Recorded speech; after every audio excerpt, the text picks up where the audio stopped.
Hello to anyone interested in Elementary OS 6.1. I am a long-term Elementary OS user.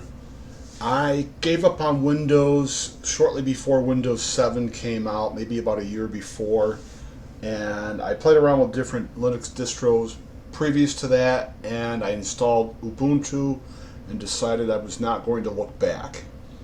Windows 7 did seduce me back for about 9 months, and I had two big blue screen of deaths right in a row, and I went back to Ubuntu.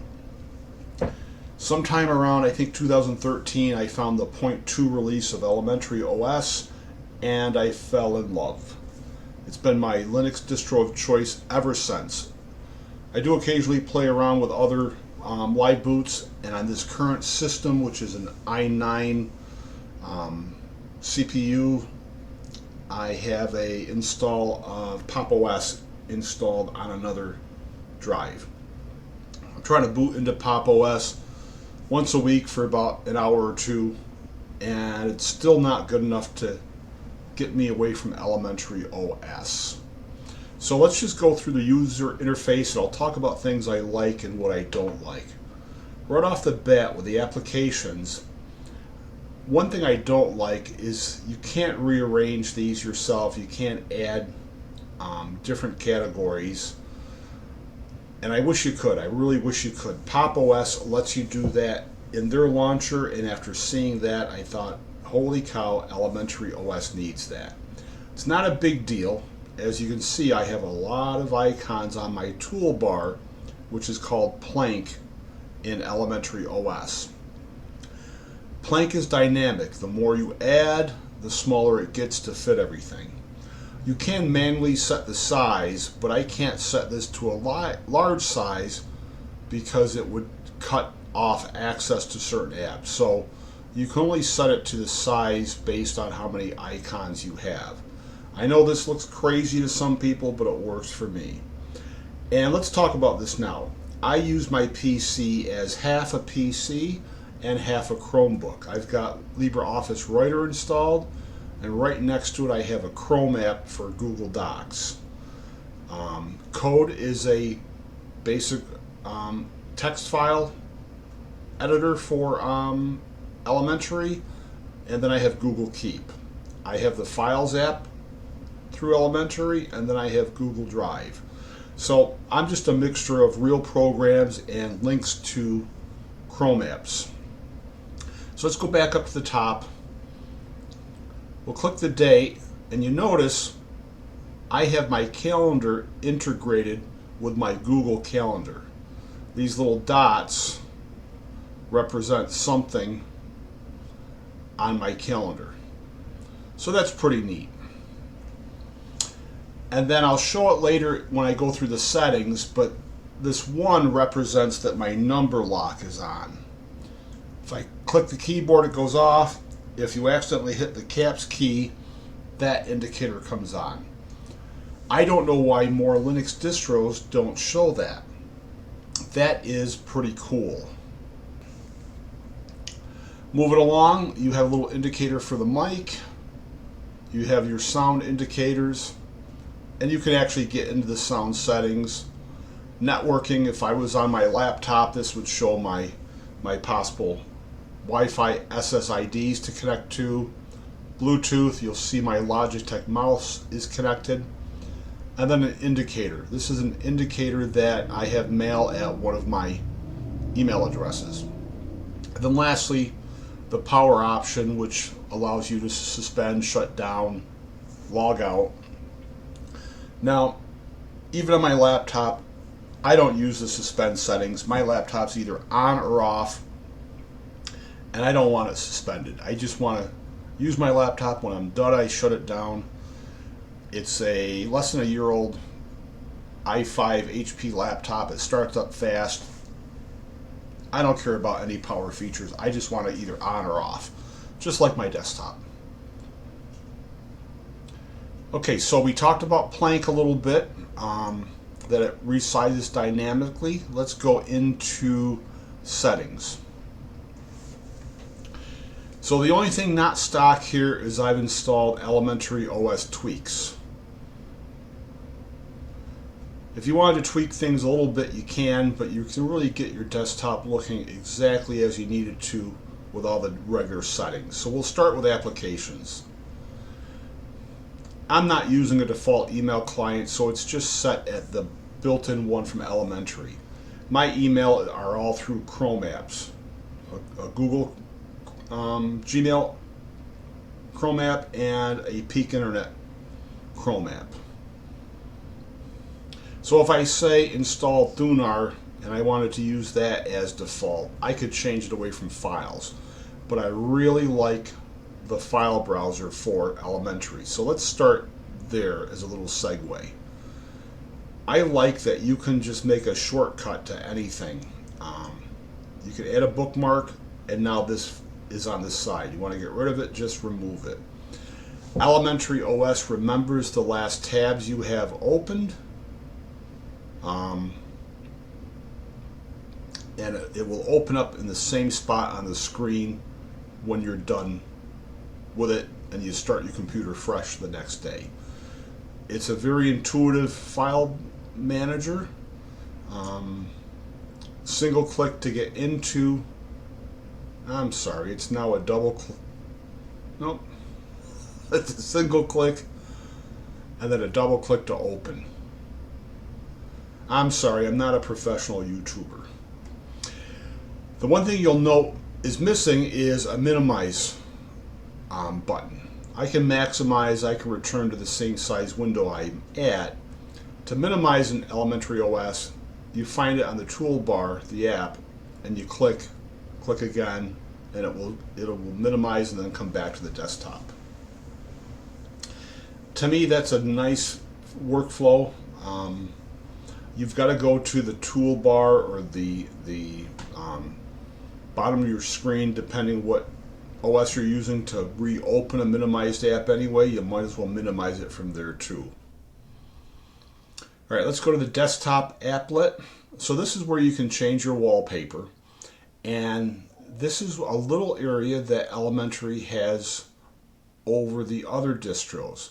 Years ago, every distro allowed you to span wallpaper across multiple monitors, and then it disappeared. Now you have to install known tweaks to get that back in Ubuntu or Pop! OS or Zorin.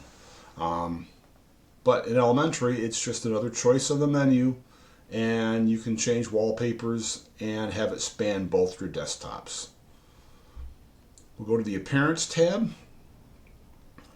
If you like dark mode, you can switch to it if you want to have it on a timer, and you can choose your accent color.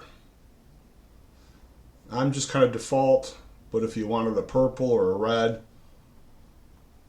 and I believe this picks up colors from your wallpaper. We just got a notice of another email coming in, and if I go to the little notification option here, you'll see whatever's come in, and it's got a do not disturb feature. So then let's click on text, and this is really nice. I think Pop! OS and Zorin are all similar. You can choose scaling from predetermined ones, and then you can kind of do some manual stuff. But this is just so easy to change the text size. And this is independent of your monitor resolution. If you happen to be dyslexic, built into the OS is a dyslexic friendly font. I haven't seen any other OS have that feature. I have a friend who's dyslexic, and she's been running Elementary OS for about 7 years since I switched her over, and this is just a game changer for her. So I mentioned earlier that I cannot make my plank icons larger than what they need to be because I have so many. I can make them smaller. Now if I kept adding icons, they would shrink naturally. This is dynamic. I'm running Pop! OS on a spare hard drive, and I'm trying to use that about once a week for a few hours to get used to it. It's a nice distro, but the toolbar does not resize dynamically like it does in Elementary. If you move the toolbar and pop to the left or the right edge of your screen, you then get a little extra little icon over at the bottom that you can scroll down to icons that won't fit, and then you can scroll back up. But it lacks that feature when it's along the bottom edge of the screen. So from a usability point of view, Elementary has it going on. It just doesn't have any usability bugs besides one in the file manager. If you are going to download a file and you want to name it something special, the dialog box is kind of messed up where it acts as if you're searching for that file name instead of renaming it. If I remember, I'll get to that later and show you an example. That's the one bug I see in Elementary. So then you can choose these corners to do something. I don't use Elementary this way, but if you wanted to set up some hot keys or hot positions, you can do that. So let's go into language and region. Pretty self-explanatory. Celsius, Fahrenheit, your region, your format, keyboard settings. Notifications. These are the apps that can send notifications, and you can turn them on or off at will. Security and privacy. You can turn off history for different apps. You can choose to lock it after your laptop suspends or your desktop suspends or when the screen turns off. Firewall settings, housekeeping options, location services you can turn on or off. Now let's go to the display. Again, this is where it shines. I can set the size of the font I want manually based on the resolution I choose. The combination of those two things aren't always easy in every Linux distro, and this is just so easy to size this exactly as you want it to your own eye comfort. My HP laptop has a 17-inch screen. You can customize it just perfectly. It's not quite as easy in Ubuntu or Mint or Zorin or Pop! OS to do the same thing. Depending on the device, you get what you want, but sometimes it's just not as easy if you have larger monitors on a desktop. So I really appreciate the combination of that feature and the text adjustability. So this is the neat setting with the keyboard applet where you can have the app indicators for the caps lock and the nums lock key. Again, I haven't seen any other distro have that implementation. Mouse and touchpad settings, fairly straightforward. I simply turn off my displays after 5 minutes. Again, I don't do anything with sleep or suspend states. Elementary automatically finds my Brother multifunction printer. Unfortunately, on my desktop, I had to manually install the scanner driver, where I did not have to do that on the laptop. One change with Elementary OS 6 or 6.1 is it no longer comes with a simple scan app. I had to install the GNOME Scanner app manually to be able to scan from my multifunction printer. Wasn't a huge deal, but go back a couple previous versions to Elementary, having to install the Brother printer drivers through Terminal is kind of a pain in the butt if you don't do that all the time.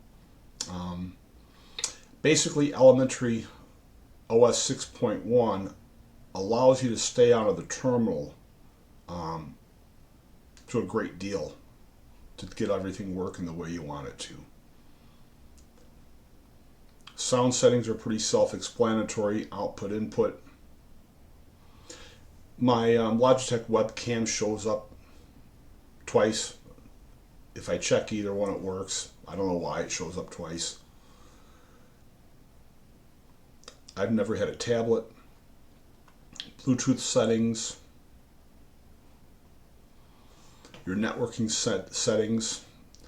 Let me see here. So I believe my computer has 2 Ethernet ports on it. It has a standard 1 gig connection, and then I think it has a 2.5 or a 10 gig connection too. So that would be this one, and my standard Ethernet jack is this one. This PC also has Wi-Fi on the motherboard with an antenna, but I have that disabled in the BIOS. My computer is what is it? It is a i9 Intel CPU with the iGPU on it. I'm running an Asus motherboard, or Asus motherboard, however you pronounce it. It's a Creator's Edition of the Z690 board, and I have a 3060 NVIDIA card in it. I don't game, but all that iGPU and the NVIDIA GPU power helps with Handbrake. I do run my own little Plex server, and I do video conversions. You rip a movie from a Blu-ray, you might want to convert it to another format, and it's pretty speedy for that. Online accounts, if you want to connect to different things. I did this right through the Calendar app to connect to my Google Calendar, as I showed earlier.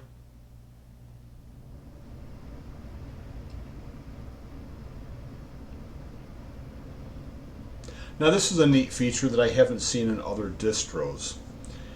If you had some videos that you wanted to share locally quickly, say you're out and about with your laptop and you've got, I don't know, say you got a buddy that hasn't seen some family videos of yours that you want to show them. Say you went to the car show when it was in town and you took some videos and you put them on your laptop. You can create a little server by simply clicking that button, and now your PC is discoverable on whatever network it's on to share some music, pictures, or videos. It's not like running your own Plex server or running MB or anything like that, but it's a quick and easy and dirty kind of way to do something quickly. There's Android and Fire TV apps. I think there's an app called Nova, which will let you connect to an elementary computer like this. So it's just a neat little feature. Most people wouldn't use it, but I haven't seen this in other distros.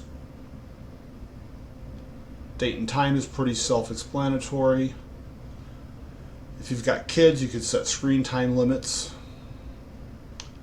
The system applet tells you what kernel you're running. It's based on this version of Ubuntu and, of course, the version of Elementary.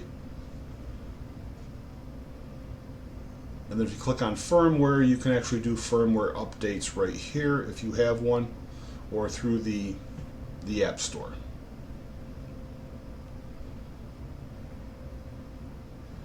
I have never done anything with universal access. And then user accounts. On my laptop, I manage my elderly mom's finances. I do the same with my aunt with certain things. I have one friend who's very, very tech challenged. I can log into my laptop as her. Came in handy about 2 years ago. Her son called me up and says, "Hey, can you find my mom's phone?" So I logged into the laptop as her and used the Android feature to find a phone, and we found it at her brother's house. She was at a family gathering and left her phone someplace. So most people wouldn't use multiple accounts, but I help out some tech challenged friends and family, and I can just log in as them and do whatever I need to do. Alright, so that's system settings. Let's show you the App Store. Elementary designed their own App Store, and they did such a good job that Pop! OS licensed it, so the App Center in Elementary is exactly the same as the Pop Shop in Pop! OS. So it's kind of dull when you first install Elementary. First install Elementary, you want to do all your updates. And there's a little trick. If you go to FlatHub, which has Flatpak apps, and you install any Flatpak app through this store, it can be anything. Let me just click on Telegram. When you click install, it's going to download it. You see I've already downloaded this, but I'll do it again. And once it's downloaded, you click on it, this little side launcher program will open that's included with the Elementary. And if you click I understand and install anyway, once it's done doing its stuff, the Elementary OS App Store is now connected to the FlatHub store, which gives you so many possible app installs.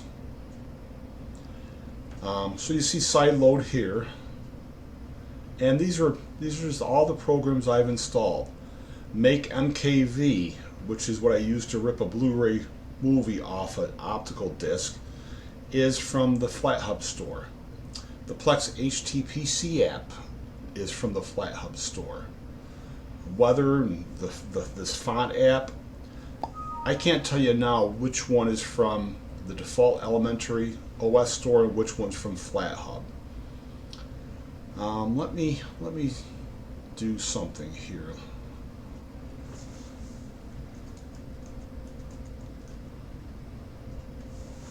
Sometimes when you search for a program, you'll see it twice. So Media Info was not installed as a Flatpak. I installed that, I think, from Terminal, as I did Google Chrome. Well, I installed Google Chrome by downloading a deb file. Even though Google Chrome could be installed here, you may not want to install everything as a Flatpak. Now, if you're just using Google Chrome with normal browsing, not doing anything special besides just browsing the web, you can install it from FlatHub. Well, I use it more uniquely.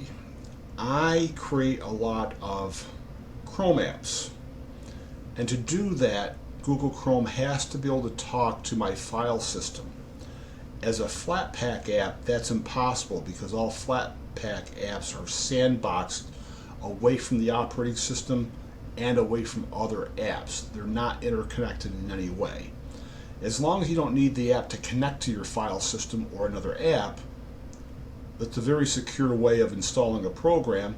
And if something goes wrong with this Google Chrome Flatpak install, it can't crash your OS. Couple programs that I haven't installed that way is Media Info and FileBot. FileBot's a media file renaming program. So if I rip a TV show off from a Blu-ray disc that I'm going to put on my Plex server, I can quickly go through and relabel 20 episodes a certain way. I can relabel them maybe S01, E01 through EO20, or E20 for season 1, episode 20. And then I can just give the folder they're in a name like Friends, throw them into FileBot, and now FileBot will give them a proper name that Plex will recognize. And with the help of Media Info will discover the media characteristics, whether it's a 1080p file or 720p file, 480p. It'll discover characteristics about the codec used to encode the video and the audio and what type of audio you have in the file, and I'll add that to a Plex compliant file name. It's a lot of extra information, but these two programs have to work together. I can install each through the FlatHub store, but they're sandboxed, they're isolated. And I can only use FileBot in the most basic way, but it won't connect with Media Info even though it's installed. So I installed FileBot through a .deb program, or through a .deb install file, and I think I had to install Media Info with terminal commands to get it installed, because these two have to work together.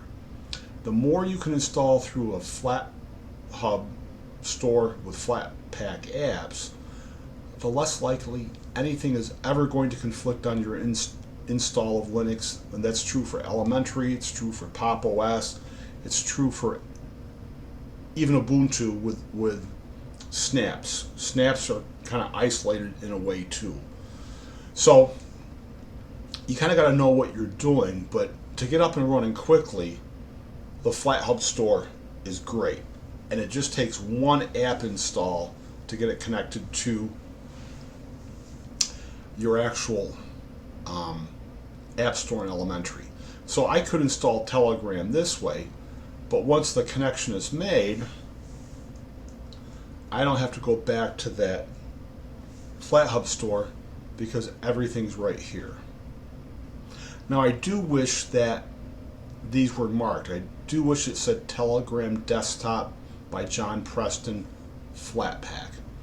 And occasionally you'll see two options to install in the App Store, and you don't really know which one is which. What I do is you check the version, and then I go to FlatHub manually to check the version, and at least that way I'll know if I'm installing through the App Center store that one's the FlatHub and one's not. So anyway, that's about the gist of it between the two install options. So one thing I would recommend installing from the App Center is a program called Eddy. Eddy allows you to quickly and easily install a .deb download. So if I'm setting elementary OS fresh up for a friend, I'll grab the Chrome installer from FlatHub, but if I'm doing it for myself, I'll download the .deb file, and this is how I would install it. I just double click on the deb, Eddy will open, and you just choose install. I used to use something called GDebi, which is still available, but Eddy is just part of the elementary app store before you connect it to FlatHub. So one thing to get used to is the toolbar is how you minimize an app or a window. There's no minimize option. Now you can get that with elementary tweaks, but I'm so used to this workflow, I would not even go this way. As a matter of fact, I wouldn't use this little resize button either. It's just too easy to double click on the title bar any place to change the window size from what you have to maximum. So I wanted to show this. A lot of the guides for what to do after installing elementary OS 6.1 are just full of nonsense. Like most of them have you install the Synaptic Package Manager. I don't want to run Ubuntu. I don't want to have PPAs installed unless I absolutely have to. Installing Chrome by a .deb file does set up a PPA. By default, PPAs are disabled in elementary, and you have to run a terminal command to enable them. The more PPAs you install, the more risk of conflict you may have. So Linuxside has this little 15 things to do after installing elementary 6 Odin. I'm running 6.1.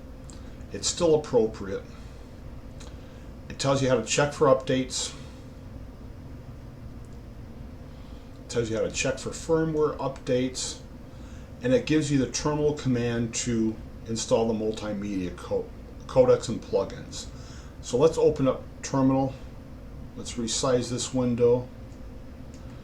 The nice thing about terminal in elementary is you can paste into it. I think you do have to enable it the first time you do it, but I can simply copy,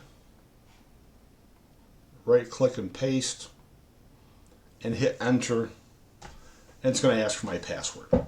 Very, very easy. And then you just follow the prompts on the screen in terminal. And you can make terminal full size. You can even change some options with terminal.